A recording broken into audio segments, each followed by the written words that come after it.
Kumusta po kayo, mga minamahal kong kapuso? Sana ay nasa mabuti kayong kalagayan at samahan niyo akong muli sa ating kwentuhan. Ako po si Clara at ito na naman ang inyong tahanan ng mga kwentong pag-ibig, ang kwentong puso. Ngayong araw, hahayaan nating pumasok ang isang kwentong magpapaalala sa atin na ang pag-ibig ay hindi lang sa puso nasusukat, kundi sa tapang nating ipaglaban ang katotohanan. Ang sabi nila, ang pagiging ina daw ang pinakamataas na uri ng sakripisyo. Pero paano kung ang sakripisyo mo ay balikan ka ng mapait at ang taong minahal mo ay walang kamalay-malay sa sakripisyong yon? Kaya ba nating ipagpatawad ang taong nagdulot ng sakit, lalo na kung ang nakataya ay ang karapatan mo bilang isang magulang? Dali, kunin niyo yan. Hindi yan pwedeng mawala. Bumaba ang tingin ni Juliana, o Julie, sa sahig. Basag na piraso ng kristal, ang boses na nagbigay ng utos, hindi kanya. Boses yon ni Lorenzo. Lorenzo, ang multo ng nakaraan niya. 5 taon siyang nagsumikap para lang maging praktikal. Magtrabaho, mag-ipon, para sa mga anak niyang sina Rafi at Reyna. 5 taon siyang namuhay ng walang anino ng Balmores.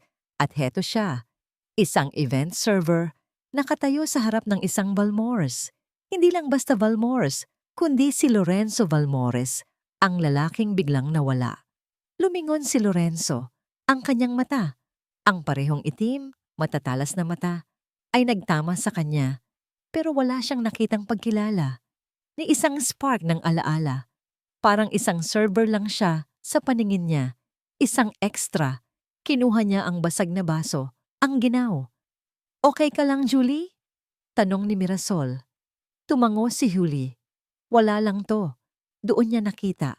Isang malaking, glossy na tarpaulin sa likod ni Lorenzo. Lorenzo Balmores, CEO, Balmores Holdings. Ito ang taong nanumpa na magiging guro. Ang taong nangakong magpapakasal sa isang simpleng babae. Ngayon, siya na ang nagpapatakbo ng imperyo. Pakihatid tong alak sa VIP room, Juliana. Utos ni Lorenzo sa isang malamig na tinig. Huminga si Julie ng malalim. Opo, sir. Sa loob ng VIP room, isang puting marmol, ginto, at praktikal na disenyo. Doon niya nakita sina Rafi at Reyna. Nakaupo sila sa isang sulok, kasama ang yaya. Ang mga bata ay nakasuot ng mga damit na nilabhan at in-iron niya ng maigi. Lumapit si Lorenzo. Hindi niya alam, pero ang mata niya naghahanap ng pamilyar. Ang cute ng mga bata, sabi niya, biglang ngumiti. Para silang kambal. Ngumiti si Julie. Opo, mga anak ko po. Tiningnan ni Lorenzo ang mga bata. Ang mga kulot, itim na buhok, ang hugis ng bibig.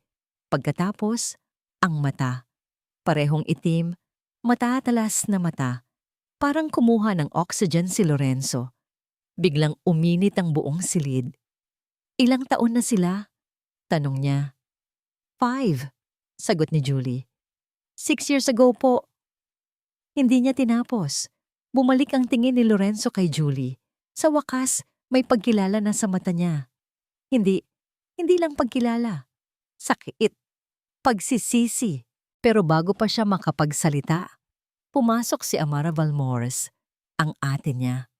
Mas matanda ng ilang taon, ang kanyang mukha ay seryoso, practical, at nakasuot ng isang Chanel suit. Renzo, what are you doing here? Kailangan ka sa press con. Hindi sumagot si Lorenzo. Hawak niya ang braso ni Julie. Julie, bakit hindi ka nagpaalam? Bakit hindi mo sinabi? Anak ko sila? Tinanggal ni Julie ang kamay ni Lorenzo. Wala ka ng karapatan magtanong, Lorenzo. Matagal ka nang sumuko. Biglang tumawa ng mapait si Amara. Matalim at malamig. So nagbalik ka.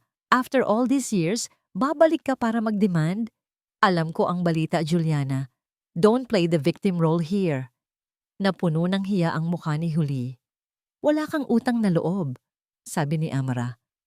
Gusto mo lang bumalik sa pamilya dahil Valmores ang apelyido. A gold digger ka lang. Kayo lang ang nagpapahirap sa kapatid ko. Napahinto si Julie. Ang puso niya, kumikirot. Injustice. 5 taon siyang nag-isa. Nagsakripisyo. Tapos tatawagin siyang gold digger? Lumingon siya kay Lorenzo. Walang kibo. Walang support. Wala akong kailangan sa inyo. Malamig na sabi ni Julie. Kinuha niya ang braso ni Mirasol at umalis. Sa pintuan, narinig niya ang boses ni Lorenzo. Julie! Wait! Pero hindi siya lumingon. Kinabukasan. Nakaupo si Julie sa kama. Biglang may nag-text. Unknown number. I have to fix this, Julie. Magkano? Ang text ni Lorenzo. I have to fix this, Julie. Magkano? Nanginig ang kamay ni Julie. Ibinato niya ang phone sa kama. Hindi pera ang sukatan ng sakit niya. Hindi ma-price tag ang bawat gabi na umiyak si Rafi dahil sa lagnat. Bakit, Lord? Bulong niya. Flashback. 6 years ago, utang na loob. Iyon ang tanikala. Nakaupo siya sa harap ni Doña Celestina, ang ina ni Lorenzo. Nasa loob sila ng isang marangyang sala. Ito ang huling pagkakataon, Juliana. Bibigyan kita ng allowance hanggang matapos mo ang pag-aaral mo. Bibigyan kita ng magandang trabaho. Pero kailangan mong umalis. Hindi ka bagay sa pangalan ng Valmores. Pero Doña Celestina, mahal ko po si Lorenzo. Sabi ni Julie, umiiyak. Love, hindi mo yan mabibili sa palengke. Ang pagmamahal mo, utang na loob yan sa scholarship ko. Iwanan mo si Lorenzo. Kung hindi, ikaw ang sisira sa pangarap niya. Tandaan mo, I can destroy you, your scholarship, your future, lahat. Binalik ni Julie ang atensyon niya sa kasalukuyan. Sa harap niya sa karinderya ni Aling Tess, ininom niya ang kape. Ano ba, girl? May problema ba? Tanong ni Mirasol, ang kanyang kaibigan at kasamahan sa trabaho. Parang may multo kang nakita, ah? Ngumiti si Julie, pilit. Si Lorenzo, bumalik. Kalabog. Binitawan ni Mirasol ang hawak niyang kutsara. CEO siya, Mirasol. May kambal kami. At ang ate niya, tinawag akong gold digger. Nag-init ang mukha ni Mirasol. Aba, kung gold digger ka, sana matagal mo nang tinanggap ang pera nila. Sana wala na tayong problema ngayon. Napaisip si Julie. Hindi niya pwedeng tanggapin ang pera. Ito ang prinsipyo niya. Ito ang natitirang hiya na gusto niyang itago. Sa isang linggo, laging may dumarating na package mula sa Valmores. Mga laruan, damit, allowance na nakasobre. Lahat, ibinalik ni Julie. Isang hapon, nakita ni Lorenzo si Julie sa labas ng eskwelahan. Naghihintay siya sa mga bata. Julie, let's talk. Please. Anong pag-uusapan natin? Tanong ni Julie. Walang emosyon. Ang presyo ko? Ang damage na ginawa mo? Hindi pera ang gusto ko, Julie. Gusto kong makita ang mga anak ko. 5 years kang nawala. Hindi mo alam kung anong sakit ang pinagdaanan ko. Hindi mo pwedeng bayaran ang labor ko. Hindi mo pwedeng bilhin ang pagmamahal nila. May sasabihin pa sana si Lorenzo. Pero biglang dumating sina Rafi at Reyna. Tito Renzo, nandito ka. Sigaw ni Rafi. Tumatakbo at yumakap sa binti ni Lorenzo. Napangiti si Lorenzo. Ang init ng yakap. Ang dami niyang nawala. Hinawakan ni Julie ang kamay ni Lorenzo at dahan-dahang inalis ito sa kanyang anak. Uwi na tayo, mga anak. Nang makalayo sila, hinabol ni Lorenzo ang tingin ni Julie. Nakita niya ang kwintas ni Reyna, isang lumang silver na pendant. Iyon ang binigay niya kay Julie nung anniversary nila. Nagtataka siya. Bakit nasa anak niya? Kinabukasan, isang envelope ang dumating sa barangay hall. Walang pangalan. Binuksan ni Julie. Sa loob, isang blankong check. Walang halaga. Nang makita ni Rafi ang check, kinuha niya ang crayon niya at nagsimulang mag-drawing. Isang bahay, isang babae, isang lalaki, at 2 bata. Para sa'yo, Mama. sabi ni Rafi. Para may bahay na tayo na walang gulo. Ngumiti si Julie, pero biglang nanikip ang dibdib niya. Sa Valmores Holdings, abala si Amara sa pagtawag. May nakakita sa'yo. Ang tawag nila, stalking. Be careful, ma. Sabi ni Amara sa phone, dapat malinis tayo. Tandaan mo, ang reputasyon ng buhay ng Valmores. Biglang tumunog ang doorbell ng bahay upahan ni Julie. Si Amara, naka-Chanel suit pa rin pero may hawak ng dokumento. Hindi namin kailangan ng gulo, Juliana. Sabi ni Amara, matalimang tingin. Pirmahan mo na lang to. Quit claim. Para sa kinabukasan ng mga bata. Tinanggap ni Julie ang sobre mula kay Amara. Hindi niya ito binuksan. Parang may laso ng papel. Ano to, Amara? Hindi ako pipirma ng kahit anong papel. Sabi ni Julie, matatag ang boses. Wala kang choice. Malamig na tugon ni Amara. Napag-isipan na namin ni Mama. Kung babalik si Lorenzo sa'yo, gusto namin ng assurances. Ang mga bata, Valmores sila. Dapat may guardianship kaming practical at financial. Bago pa makasagot si Julie, umalis si Amara. Mabilis, walang emosyon, parang isang business transaction lang. Paglalakbay ng damdamin, ang pangamba, noise so high, bukas ang sobre. Bumalik ang hininga ni Julie. Sa halip na quit claim, ito ay isang petition for guardianship. Hinahanap ni Amara ang legal na karapatan na pamahalaan ng yaman at kinabukasan ng kambal. Saan ako kukuha ng abogado, Mirasol? Bulong ni Julie sa kaibigan. Wala akong pera. Wala akong laban sa Valmores. Huminahon ka, girl, sabi ni Mirasol. May barangay legal aid. Kahit walang pera, may karapatan tayo. Tingnan mo ang dokumento. Hindi lang ikaw ang kalaban nila, pati si Lorenzo. Binasa ni Julie ang petition. Ang legal na argumento ni Amara. Si Julie ay walang financial stability at si Lorenzo ay absent father sa loob ng 6 na taon. Kaya ang pinaka-practical na solusyon ay ang Valmores Holdings ang mamahala. Nag-init ang ulo ni Julie. Hindi niya kayang mawala ang mga anak niya. Hindi siya aalis, lalaban siya. Maluwag sa digmaan, Benchien Tuyen Valmores. Sa opisina ng Valmores, nag-aapoy si Lorenzo sa galit. Bakit mo ginawa yon, ate? Tanong din niya. Gusto mo bang mawala ang mga pamangkin mo? Sinisiguro ko lang ang kinabukasan nila, Renzo. Seryosong sabi ni Amara. Ikaw ang nagpabaya. Ikaw ang umalis. Wala kang karakter para maging role model. Tingnan mo ang sarili mo. Baka nga bumagsak ang stock natin dahil sa'yo. Dapat itest muna natin ang paternity mo at ang willpower mo. Biglang naging malinaw kay Lorenzo. Hindi lang si Julie ang problema ni Amara. Pera. Ang Valmores Holdings. Nag-iisip si Lorenzo. 6 years. 6 years na nasa loob siya ng tanikala ng pamilya niya. Ngayon, gusto niyang makalaya. Nang gabing yon, tinawagan ni Doña Celestina si Julie. Hindi mula sa telepono ng bahay. Secret number. Alam mo, Juliana, hindi mo na kailangan ng pera ko. Ang kailangan mo, respeto. Sabi ni Doña Celestina, malamig ang boses. Pero hindi mo yan makukuha. Dahil wala ka na nun, matagal na. Akin na ang utang mo.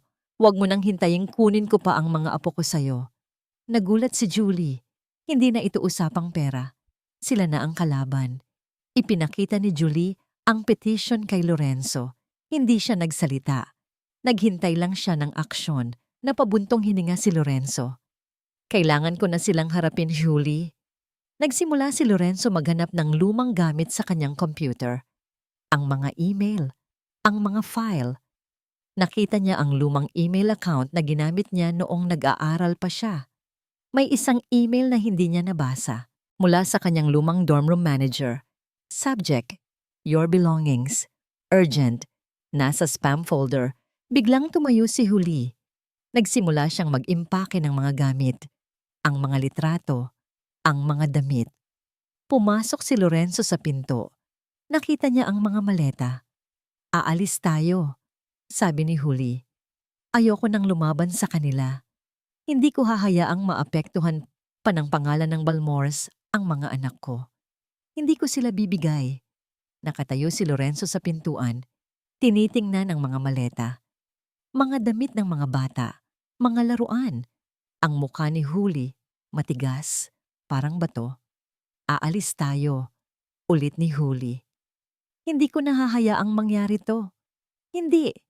Hindi ka aalis, Julie. Sigaw ni Lorenzo. Hindi mo kailangang tumakas. Hindi ako papayag na mawala ka ulit sa akin. Mawala? Tumingin si Julia sa kanya. Punong-puno ng galit. 6 years na akong wala sa'yo. Sa tingin mo, hindi ko naisip na itago ang mga bata. Pero hindi ko ginawa. Ang akala ko, balang araw babalik ka. Ang akala ko, lalabanan mo sila. Bumaba ang boses ni Huli. Pero wala kang ginawa, Lorenzo. Sumunod ka sa nanay mo. Iniwan mo kami. Dahil lang sa natahimik si Lorenzo. Ang salitang yon, utang na loob, tumama ng malakas sa kanya. Anong ibig mong sabihin? Doon, sinabi ni Huli ang lahat.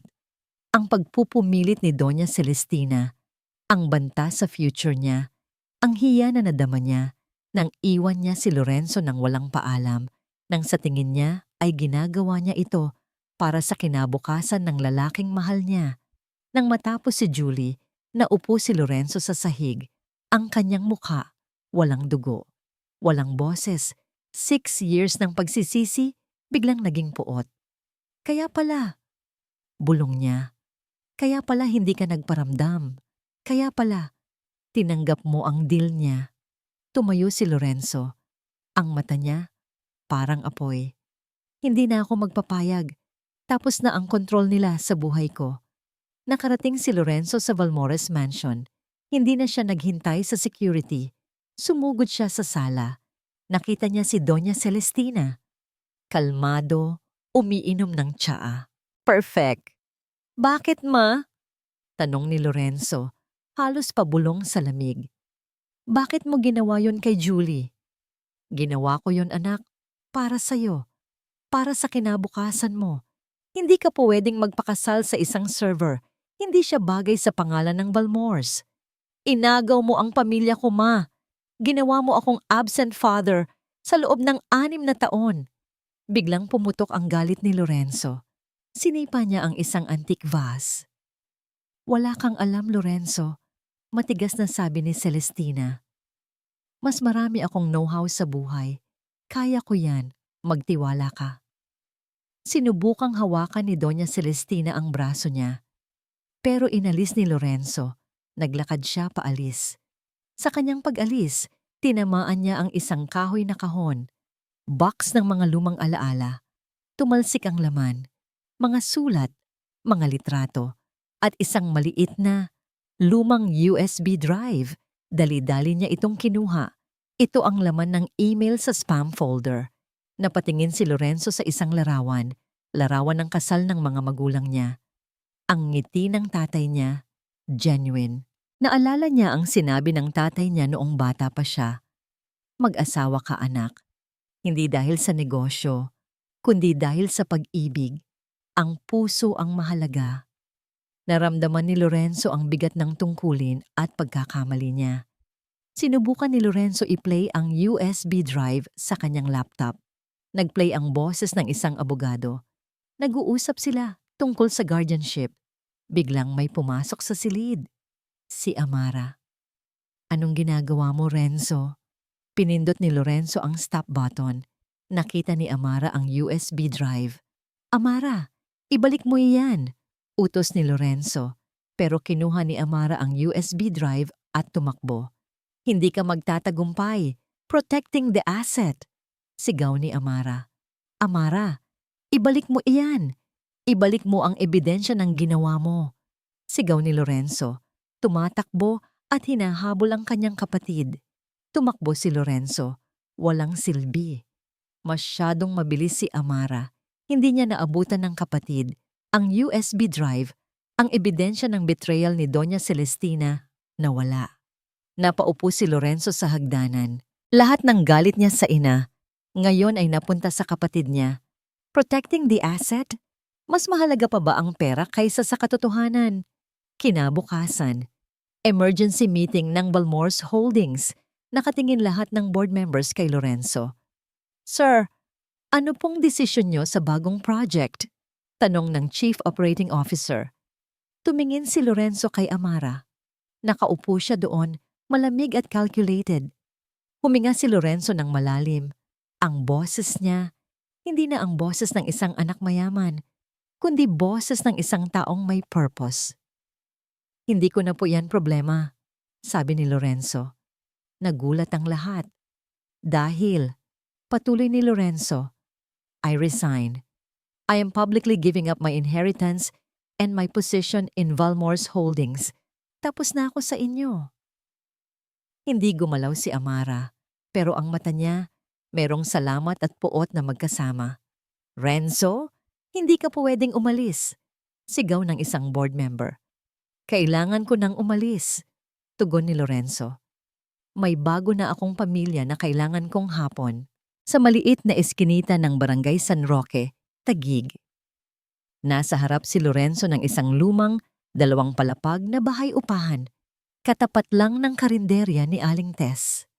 Hawak niya ang 2 maleta, puno ng damit, hindi ng pera. Sir, ano pong ginagawa niyo rito? Tanong ni Aling Tess, gulat na gulat. Dito na po ako titira, Aling Tess. Kailangan ko pong maging practical at present sa buhay ng mga anak ko. Ako na ang bagong uupa sa baba. Hindi makapaniwala si Aling Tess. Isang Valmores, titira sa barangay.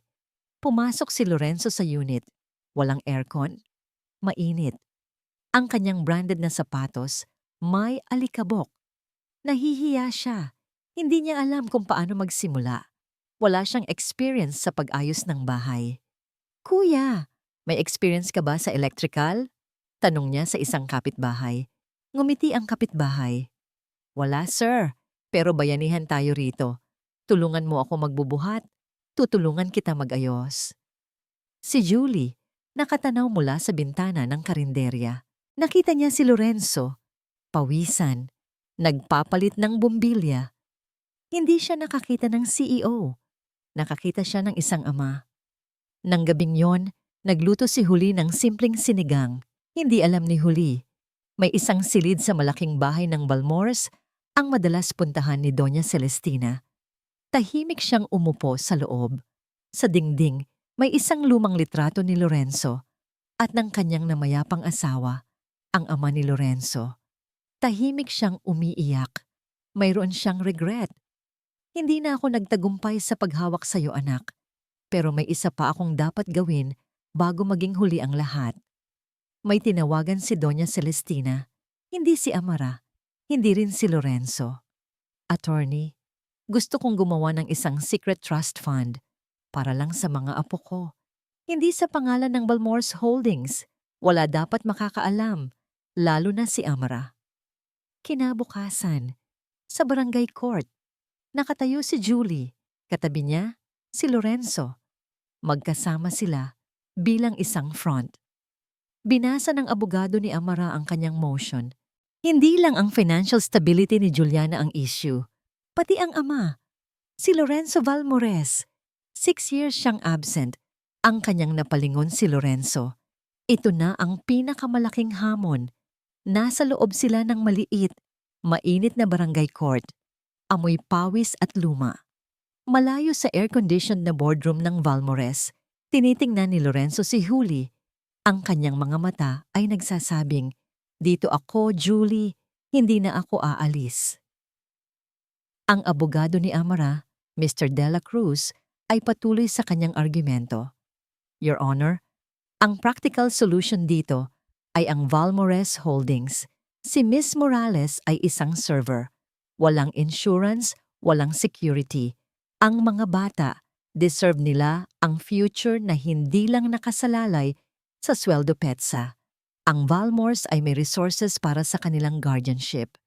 Tinawag ni Mr. Dela Cruz si Amara bilang unang witness. Miss Valmores, bakit niyo gustong kunin ang guardianship? Dahil ito ang moral at financial duty namin sa pamilya. Matigas na sabi ni Amara. Ang kapatid ko ay absent father. Si Miss Morales ay financially unstable. Kailangan namin silang protektahan. Pagkatapos ng matinding pagtatanong, nakatayo na si Julie. Ang abogado ni Julie, mula sa legal aid, ay simple lang. Miss Morales, ano po ang pinakamasakit sa inyo sa kasong ito? Huminto si Julie. Tumitig siya kay Amara. Hindi po ang kawalan ng pera, sabi ni Julie. Ang masakit? Ang tawagin akong walang moralidad dahil lang sa trabaho ko. Ang tawagin akong gold digger dahil tinanggihan ko ang pera nila. Ang kanyang boses ay nanginginig.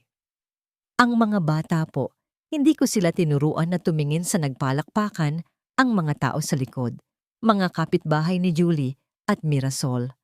Ngumiti si Aling Tess. Ito ang hukom ng barangay. Nang tinawag si Lorenzo, nagulat ang lahat. Mr. Valmores, bakit kayo umalis sa inyong kumpanya? Tanong ng abogado ni Amara. Dahil gusto ko pong patunayan na hindi ko kailangan ng surname para maging tao. Ang pagiging ama, hindi po sa stock market sinusukat. Ito ay isang praktikal na desisyon.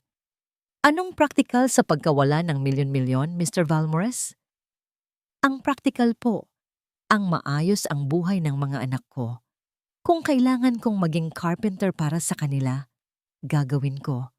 Kahit kailan, hindi ko sila iiwan ulit. Isang hapon, habang naglalaro sa kalye si Rafi at Reyna, isang lalaki ang huminto. Lasing. Hoy, mga anak ni Lorenzo Valmores, mayaman na kayo. Sigaw ng lalaki. Agad na lumabas si Lorenzo. Hinarap niya ang lasing. Huwag mo silang istorbohin. Wala kang karapatan. Nagulat si Julie. Hindi na ito ang Lorenzo na mahinhin. Nagbabago siya. Nang umalis ang lasing, tinawag ni Reyna si Lorenzo. Papa Renzo, salamat! Napahinto si Lorenzo. Papa Renzo, ito ang una. Narinig din ni Julie. Habang naglilinis si Julie ng bahay, nakita niya ang cellphone ni Lorenzo. May unopened message galing sa isang unknown number. May dapat kang malaman bago mo gawin ang desisyon mo. It involves your mother. It's about your dad. Hindi binuksan ni Julie. Hindi na siya mangingialam sa buhay ni Lorenzo. Nagsimula ang abogado ni Amara sa kanyang rebuttal. Your Honor, ang lahat ng sinasabi ni Miss Morales ay emotional appeal. Walang basihan. Ang mga bata ay walang future kung walang financial security. Sa aming final evidence, gusto naming ipresenta ang resulta ng isang paternity test na ginawa namin ng lihim. Napatingin si Lorenzo kay Julie. Nagulat sila. Ang resulta, Your Honor, sabi ng abogado. Ang resulta ay makakapagpabago ng takbo ng kasong ito. Natapos ang sesyon sa barangay court nang walang desisyon. Ang paternity test ay hindi pa binuksan. Tanging ang suspense lang ang naiwan. Nag-uusap sina Julie at Lorenzo sa labas ng karinderya. Malamig na gabi. Bakit mo ginawa yon, Lorenzo? Tanong ni Julie. Bakit mo tinanggap ang paternity test? Dahil wala akong itinatago, Julie. Alam kong anak ko sila. Pero kung gusto nila ng scientific proof, ibibigay ko. Gusto kong makita nila na mali sila sa akin. Hindi yan ang ibig kong sabihin, sabi ni Julie. Ang ibig kong sabihin, bakit ka nagstay? Tumingin si Lorenzo sa kanya. Dahil hindi ko nakaya ang konsensya ko. 6 years akong natulog sa kumot ng kasinungalingan ng nanay ko. Doon, sinabi ni Julie ang pinakamasakit na bahagi ng kanyang sakripisyo. Hindi mo alam, Lorenzo. Nang manganak ako, nag-iisa lang ako. Sa public hospital. Halos pabulong na, sabi ni Julie. Walang private room. Walang allowance para sa gamot. Nang nagkasakit si Reyna nung 1 taon, ang capital ko sa pagtitinda ng kakanin, nagamit lahat. Hindi ko alam kung mabubuhay siya. Hindi mo alam ang pakiramdam, Lorenzo. Nang walang allowance, nang walang Valmores na pangalan na pwedeng isigaw sa ospital. Biglang naramdaman ni Lorenzo ang bigat ng inaanak na sakit niya. Ito ang tunay na cost ng kanyang absence. Patawarin mo ako, Julie. Bulong ni Lorenzo. Naging duwag ako. Pinili ko ang tahimik sila. Ang ilaw sa poste ng kalsada, sumasalamin sa mga mata ni Julie. Nakita ni Lorenzo ang pagod sa mukha ni Julie. Hindi ang galit, hindi inaasahan. Hinawakan ni Julie ang kamay ni Lorenzo. "Huwag mo akong hawakan, Julie," sabi ni Lorenzo. "Hindi ako karapat-dapat. Hindi kita hinahawakan bilang boyfriend," tugon ni Julie. "Hinawakan kita bilang kapwa magulang na nakikita ko na nagbabago. Huwag kang bibitaw sa mga anak mo. Huwag mong ulitin ang pagkakamali mo." Pagkatapos, kinuha ni Julie ang kanyang kamay at umalis. Pero ang init ng kamay niya naiwan kay Lorenzo. Sa kanyang bahay upahan, binuksan ni Lorenzo ang kanyang laptop. Ang email sa spam folder mula sa lumang dorm room manager ay nakita niya ulit. Kinopya niya ang content ng email. "May natagpuan kaming isang lumang." Naalala ni Lorenzo ang unknown number na nag-text sa kanya. "May dapat kang malaman. It's about your dad."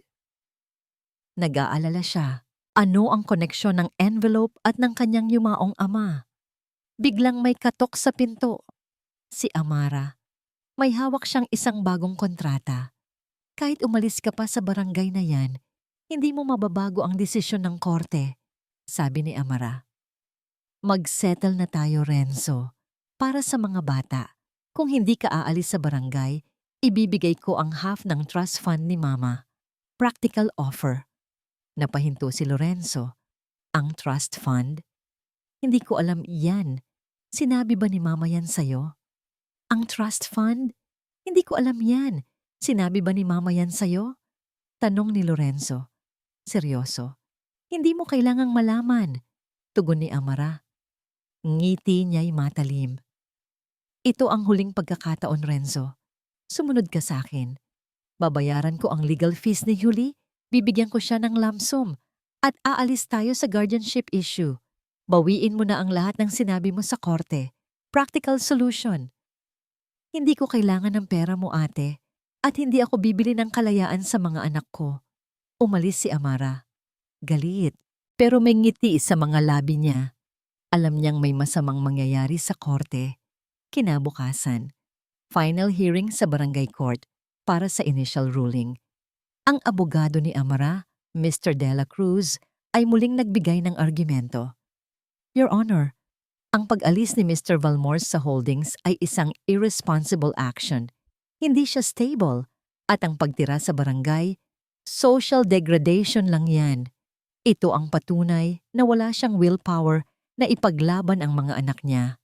Pagkatapos, hiniling ni Mr. Dela Cruz na i-play ang audio recording mula sa USB drive. Ito po ang patunay na ginawa ni Doña Celestina ang lahat para ipagtanggol ang pamilya. At si Miss Morales, ang tunog ay malabo. Pero ang boses ni Doña Celestina, malinaw. "Wala siyang karapatan sa pamilyang to. Ako lang ang Balmores dito. Ang mga bata, dapat mapunta sa pangalan namin." Nagulat si Lorenzo. Pinutol. Walang boses ni Julie. Walang boses ng abogado. Ito na ang edited version. Tiningnan ni Lorenzo si Amara. Ngumiti lang siya. Ang epekto. Ang korte. Parang nag-alinlangan. Hindi lang si Julie ang problema. Maging ang buong pamilya Valmores. Parang hindi karapat-dapat. Dahil dito, Your Honor, hindi ang parents ang may kakayahan. Sabi ni Mr. Dela Cruz, "Ang hiling namin, ang guardianship ay ibigay na lang kay Miss Amara Valmores. Siya ang most stable na kamag-anak." Napuno ng galit si Lorenzo. Nag-aapoy ang kanyang mata. "Lies! Pure lies!" Sigaw ni Lorenzo, tumatayo. "Mr. Valmores, contempt of court po yan," banta ni Mr. Dela Cruz. "Wala akong pakialam sa contempt. Ang audio na yan, edited. Walang boses ni Julie dyan. Ang katotohanan, sinabi sa akin ni Julie ang lahat. Hindi siya nagdemand ng pera. Ang nanay ko ang pumilit sa kanya. At ang inyong kliyente, sinungaling." "Patunayan mo," sigaw ni Amara. Hindi gumalaw si Julie. Ang kanyang puso, punong-puno ng pag-asa kay Lorenzo. Golden moment. Hindi nag-isip si Lorenzo. Tumingin siya sa judge. Your Honor, wala akong magagawa kung hindi magbigay ng nakita ni Doña Celestina ang lahat. Nakaupo siya sa isang sulok, nakatakip ang mukha. Ang kanyang mga mata, luhaan. Tiningnan niya si Amara. Bigla siyang umalis. Hindi na niya kayang manood. Nang umalis si Doña Celestina, lumapit si Amara kay Mr. De La Cruz. Whisper. Hindi siya magtatagum nang matapos ang hearing, lumapit si Julie kay Lorenzo. Salamat, sabi ni Julie. Hindi sila nagtagal. Kailangan nilang maghintay sa court-ordered paternity test. Nang makauwi si Julie, may nakita siyang isang maliit na sobre sa mesa. Hindi kay Lorenzo, hindi kay Amara, mula kay Aling Tess. Sa loob, isang payslip ni Lorenzo mula sa construction site. Sa gilid, may sulat. Kinuha niya yan. Hindi ko na inabot. Huwag mo yang sasabihin kay Renzo. Para lang sa evidence mo, ang pagod niya, hindi niya yan fake. Ang mga araw, mabagal. Ang mga linggo, mas mabagal. Naghihintay sina Julie at Lorenzo sa resulta ng court-ordered paternity test. Sa panahong ito, naging ganap na bahagi si Lorenzo ng barangay. Ang kanyang kamay, hindi na soft kamay ng CEO. Ang kanyang balat, sunog. Ang kanyang mukha, laging may pawis. Nakita ni Julie ang payslip mula kay Aling Tess, construction worker. Gusto niyang umiyak, hindi dahil sa awa, kundi dahil sa isang hapon. Pumunta siya sa karinderya. Nakita niya si Lorenzo, naglalaro ng chess kasama si Rafi. Si Reyna, nakaupo sa lap niya, nagro-drawing. Ang gusto ko sa Lorenzo ay ang presence mo, bulong ni Julie. Dahil wala akong maibibigay na pera, Julie. Tugon ni Lorenzo, seryoso. Hindi ko nagagawin ulit ang pagkakamali ko. Ang pera, madaling hanapin. Ang 6 years na nawala ko, hinding-hindi ko na maibabalik. Isang hapon, naglalakad sila sa gilid ng palengke. Biglang nadapa si Reyna. Agad na lumuhod si Julie. Okay ka lang, anak? Pero hindi sumagot si Reyna. Niyakap niya si Lorenzo. Papa Renzo, masakit! Ang automatic reaction ni Lorenzo. Binuhat niya si Reyna. Huwag ka nang umiyak. Nakita ni Julie ang fear sa mata ni Reyna. Ang takot na mawala ang Papa Renzo niya. Hindi ako ang hinahanap niya. Si Lorenzo. Ang daddy niya. Habang nagpapahinga si Lorenzo, biglang tumawag sa kanyang telepono. Hindi niya kilala ang numero. Ito ang numero mula sa text message. Napakita ni Lorenzo sa isang convenience store. Hello? Sino to? Attorney Reyes po. Hindi po ako ang abogado ng Balmores Holdings. Ako po ang personal lawyer ng daddy niyo. Nataranta si Lorenzo. Bakit po kayo tumawag? Wala na si daddy, matagal na. Alam ko. Pero may letter po siyang iniwan para sa inyo. Hindi po ito financial na bagay. Ito ay tungkol sa katotohanan ng pamilya niyo. It involves your mother, Doña Celestina, at sa kasong guardianship niyo. Ano po yon? Hindi ko po pwedeng sabihin sa phone. Magkita tayo. Ngayon na. Bumalik si Lorenzo sa bahay. Sa loob, nakita niya si Reyna. May hawak siyang isang maliit, lumang tin box. Ano yan, anak? Secret, bulong ni Reyna. Para kay mama at papa. Para wala ng gulo. Binuksan ni Lorenzo ang kahon. Puno ng maliliit na barya, mga centavos, at isang drawing na may nakasulat. Para sa bahay. Kinabukasan. Delivery. May isang nakasil na envelope na dumating sa korte. Kinabahan si Lorenzo. Hindi siya lumapit. Hinintay niya lang. Kinuha ni Mr. De La Cruz ang sobre, ang abogado ni Amara. Binuksan niya. Unti-unting lumabas ang isang nangiti. Matalim, masama at victorious. Tinitigan ni Lorenzo si Mr. De La Cruz. Ang nangiti, ang masamang namangiti. Sa loob ng korte, tumayo si Mr. De La Cruz. Your Honor, I have here the result of the court-ordered paternity test. Napakita si Amara, Ang kanyang mukha kalmado, controlled. Ang resulta, Your Honor, sabi ni Mr. De La Cruz may drama. Negative. Hala, nagulat ang lahat. Nagbulungan ang mga tao sa likod. Hindi makapaniwala si Julie. Ang puso niya, parang binasag. Hindi ba sila ang mag-ama? Nag-apoy sa galit si Lorenzo. Sinungaling! Fake! Impossible yan! I demand a retest. Mr. Valmores, this is a court-mandated test. Mayroon kaming mga safeguards. Malamig na tugon ni Mr. De La Cruz. Tiningnan ni Lorenzo si Amara. Alam niya, may kinalaman siya. Bumaling si Julie kay Lorenzo. Ang kanyang mukha, pag-aalinlangan. 6 years siyang nag-isa. At ngayon, ito ang tumawag si Lorenzo sa Attorney Reyes, ang lawyer ng kanyang ama. Nasa isang coffee shop sila. Si Attorney Reyes, matanda na, malungkot ang tingin. Alam mo ba, Lorenzo? Sabi ni Attorney Reyes, hindi mo alam kung anong sacrifices ang ginawa ng daddy mo para sa inyo. Hindi niya gusto ang pamamalakad ng Valmores Holdings. Gusto niya, simple lang. Ibinigay ni Attorney Reyes kay Lorenzo ang envelope. Ang laman nito, ang katotohanan. Hindi lang ito tungkol sa guardianship. Ito ay tungkol sa buong Valmores.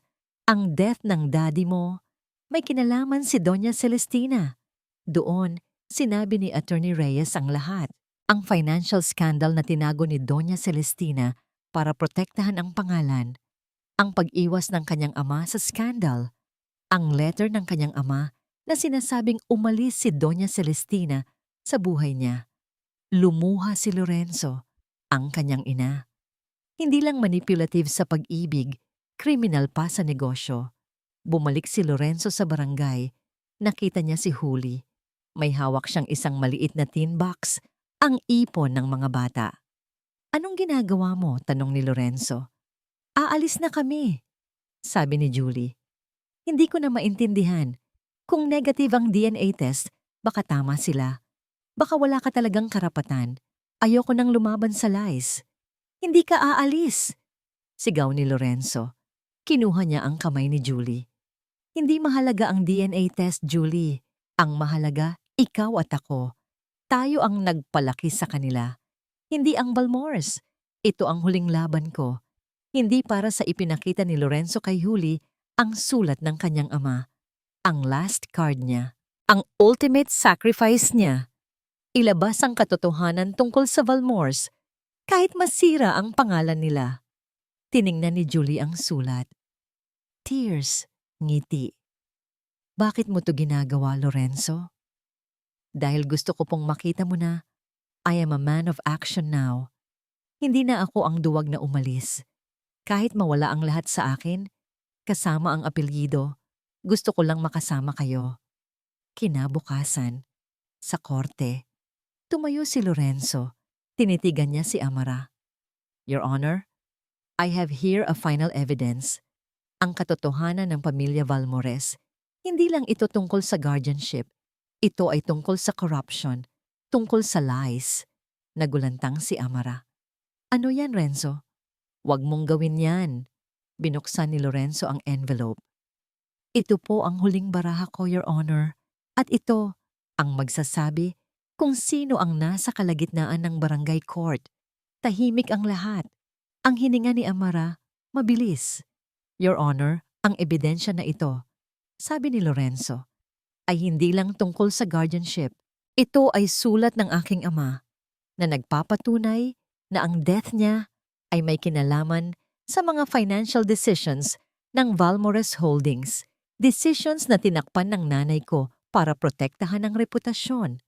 Ang korte, punong-puno ng tensyon. Tiningnan ni Lorenzo si Julie. Tumango si Julie. Ito po ang patunay, sabi ni Lorenzo, matatag, na ang hiniling ng judge na tumayo si Doña Celestina. Doña Celestina Valmores, totoo po ba ang mga akusasyon na ito? Tanong ng judge, tahimik si Celestina. Ang kanyang mga mata napuno ng hiya, shame, at galit sa sarili. Lahat ng kanyang sakripisyo para sa pamilya, ngayon ay nasira. Lumapit si Amara sa kanyang ina. Ma, huwag kang magsalita. Contempt lang ang aabutin natin. Hinawakan ni Celestina ang kamay ni Amara, pero tinanggal niya. Tumingin si Doña Celestina kay Julie. Sa wakas, ang kanyang boses, mahina, pero maririnig sa buong silid. Tama siya. Hindi nagsimulang umiyak si Doña Celestina. Ang pride niya, gumuho. Ang kanyang boses, nanginginig. Pero, ang mga bata, sabi ni Doña Celestina, ang mga bata, sila ang mga apo ko. Hindi ko man sila at hindi ako papayag na ang anak ko, si Amara, ang kumuha sa kanila. Ang guardianship ay dapat mapunta sa magulang na nagsakripisyo. Nagulat si Amara. Ma, what are you saying? Pero biglang nag-collapse si Doña Celestina. Hawak niya ang kanyang dibdib. Minor heart attack dahil sa stress. Mabilis na tinawag ng mga tao ang first aid.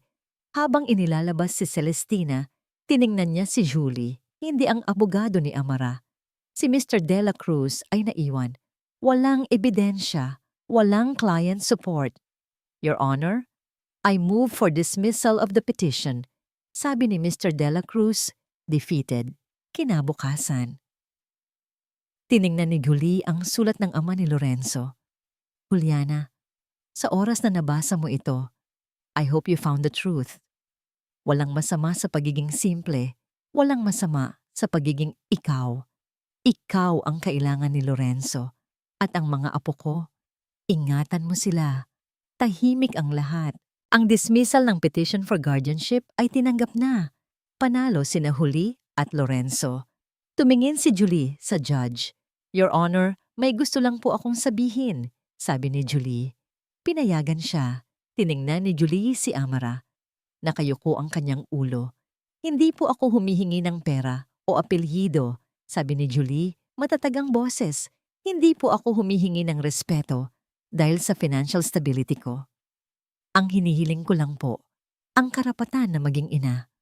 Ang karapatan na maitama ang pagkakamali. Ang karapatan na magmahal.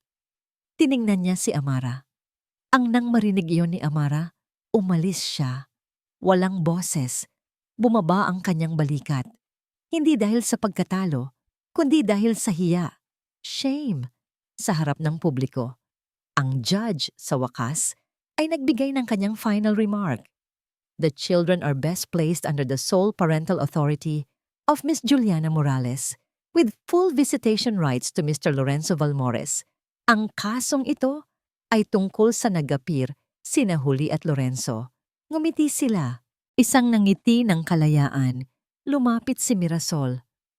Ayan girl, ang masterpiece mo, nakamit mo ang justice. Ang mga kapitbahay, nagpalakpakan. Ang hukom ng barangay masaya. Kinagabihan, nag-iisa si Julie sa bahay. Pumasok si Lorenzo. Salamat Julie, bulong ni Lorenzo. Dahil sa'yo, natagpuan ko ang sarili ko. Hindi ako CEO o Valmores. Ako lang si Lorenzo. Oo, sabi ni Julie.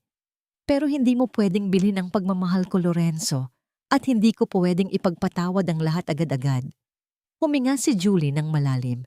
Tumingin siya sa kanyang mga anak. Natutulog. Kailangan mo pa ring patunayan. Magsimula tayo. Bilang magkaibigan.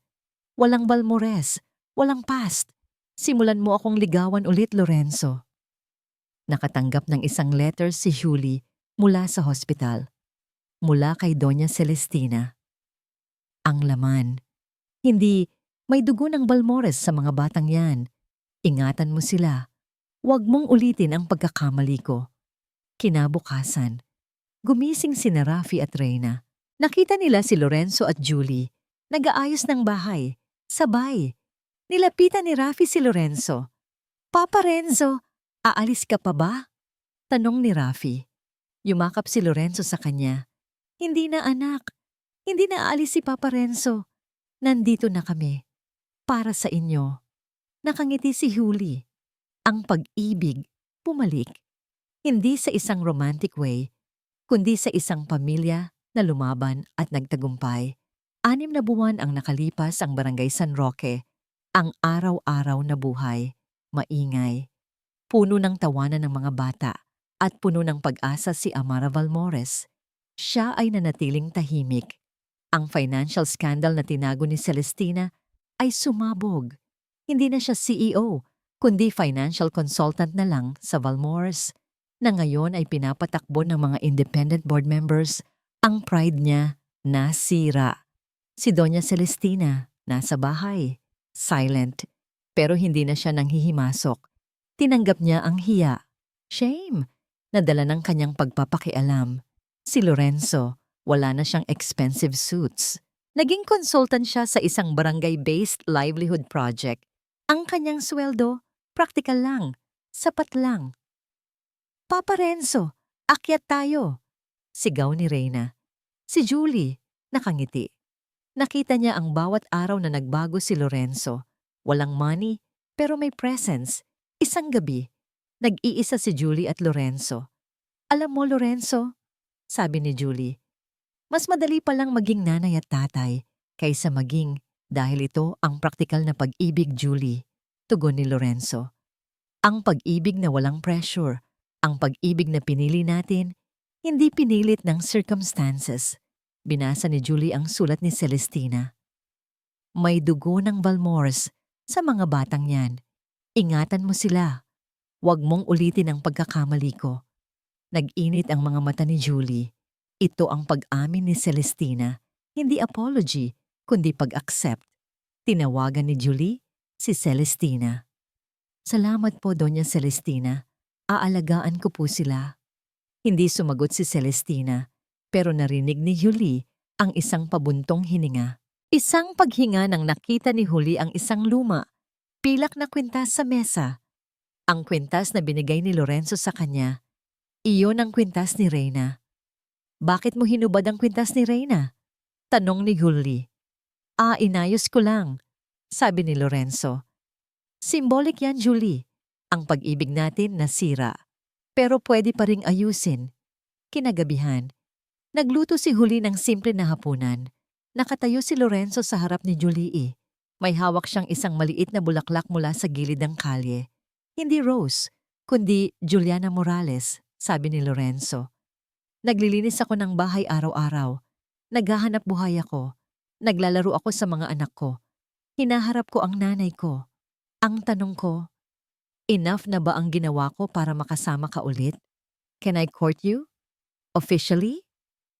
Tumawa si Julie, ang kanyang tawa. Natural, hindi pilit. Matagal na niyang hindi naririnig ang ganitong tawa. Hindi rose, Lorenzo? Sampagwita? Dahil gusto ko? Simple lang, Julie. Walang pressure. Ang pag-ibig, hindi sa halaga ng bulaklak. Ito ay sa intent. Alam mo, Lorenzo, sabi ni Julie, ang puso ko, hindi na galit. Wala na siyang isang buwan ang nakalipas ang pagligaw ni Lorenzo. Hindi ito tungkol sa date nights o mamahaling regalo. Ito ay tungkol sa tulong. Naglalaba si Julie. Nagtuturo si Lorenzo sa mga bata. Naglilinis sila ng bahay sabay. Ito ang tunay na isang gabi. Gabi ng Sabado. Naghanda si Julie ng simpleng dinner. Isang maliit na mesa. 4 na upuan. Pamilya. Nagsasayaw si Rafi at Reyna sa harap ng TV. Si Julie, nagmamasid. Biglang hinawakan ni Lorenzo ang kamay ni Julie. Soft touch. Hindi na inalis ni Julie ang kamay niya. Ang init ng kamay ni Lorenzo. Parang bumalik ang lahat ng alaala nila. Pero mas matatag na ngayon. Sabi nila, ang pagpapatawad ay para sa sarili mo, hindi para sa taong nagkasala. Bulong ni Julie. Pinatawad na kita, Lorenzo. Hindi dahil sa akin, kundi dahil sa pag-ibig ko sa'yo at sa mga anak natin. Pero huwag na huwag mo nang ulitin. Pangako, Julie, sabi ni Lorenzo. Ang araw-araw ko, ipapakita ko na ako ay karapat-dapat. Hindi na ako. Hindi na sila nagsalita. Ang mga ngiti, ang pag-ibig, ang pag-asa nasa hangin nang matapos ang hapunan.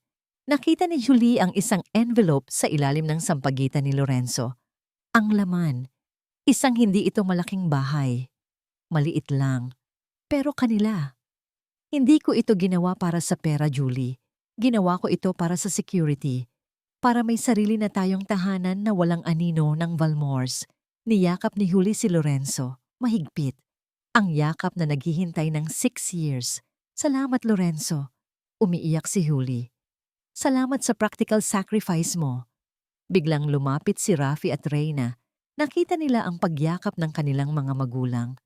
Mama, Papa, love you. Sigaw ni Rafi. Tumingin si Lorenzo kay Julie. Ang kanyang mga mata, puno ng pag-ibig. Salamat sa pagpapatawad, sabi ni Lorenzo. Pangako, hindi na ako aalis. Kailangan ko ng isang huling bagay. Can I court you? Again?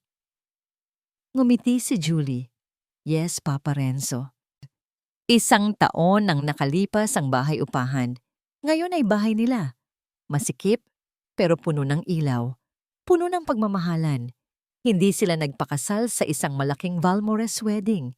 Isang simple, tahimik na kasal sa barangay chapel. Ang mga kapitbahay, ang mga kaibigan, ang mga bata. Iyon lang ang mahalaga.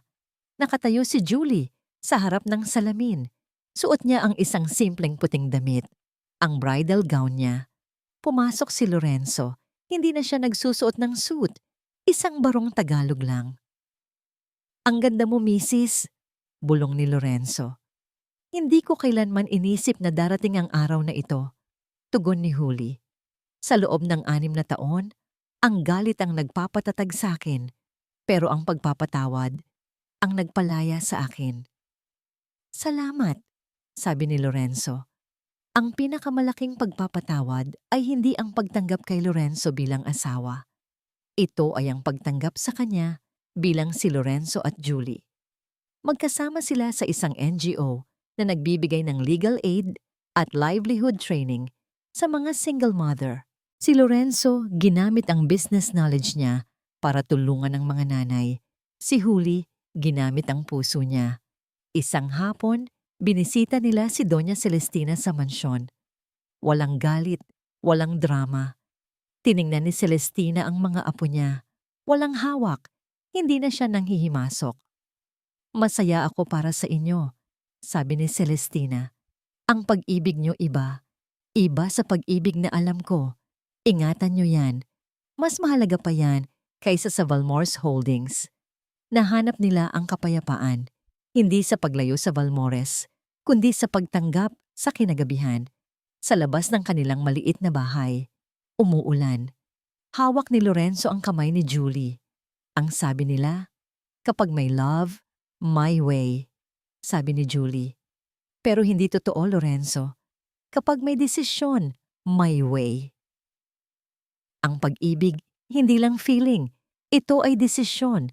Ito ay tungkulin. Ito ay practical sacrifice. Ang guardianship ng puso ng bawat isa ay hindi sa pera o kapangyarihan na susukat. Ito ay sa pagiging present, pag-amin sa pagkakamali, at pag-iwan ng pride. Nakatanggap sila ng isang wedding gift mula sa Valmores Mansion, isang simple, matikas na kahon. Ang laman, hindi pera, isang family photo ni Lorenzo, Julie, Rafi, at Reyna. May pirma ni Celestina at Amara. Hindi ito perpekto, pero ito ang tunay na pamilya. Ang huling eksena. Naglalakad sila sa gilid ng kalye. Umuulan. Pero may payong sila. Mama at Papa, bilisan nyo. Sigaw ni Rafi at Reyna tumatakbo. Nagkatinginan si Julie at Lorenzo. Ngumiti sila. Ang kanilang pag-ibig, ang kanilang... At dito nagtatapos ang kwento ni na Juliana, Lorenzo, at ng kanilang pamilya.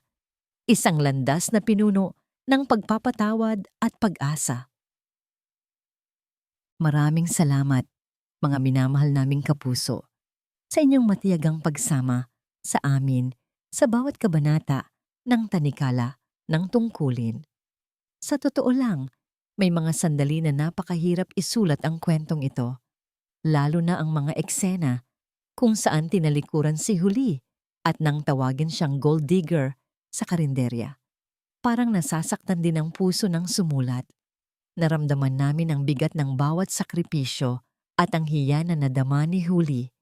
Ang kwentong ito ay parang isang maliit na buto, itinanim sa lupa ng ating mga karanasan. Namulaklak ito hindi lang dahil sa pag-ibig, kundi dahil sa pag-asa at tapang.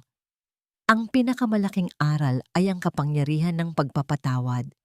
Nagbigay ng liwanag ang kanilang desisyon na magbago, tulad ng isang maliit na siga na nagpapainit sa lamig ng gabi.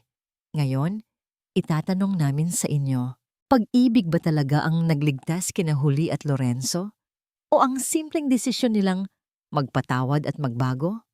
Ikaw, kapuso, matapos mong pakinggan ang lahat ng sakit at sakripisyo, handa ka ba ring magpatawad sa taong nagdulot ng matinding sakit sa'yo? Gusto naming marinig ang inyong boses. I-comment ang inyong saloobin. I-share ang kwentong ito sa inyong mga kaibigan. At syempre, huwag kalimutang i-like at mag-subscribe para sa iba pang kwentong puso na tiyak na tatagos sa inyong damdamin. Ang kwento ay isinulat ni Kwentong Puso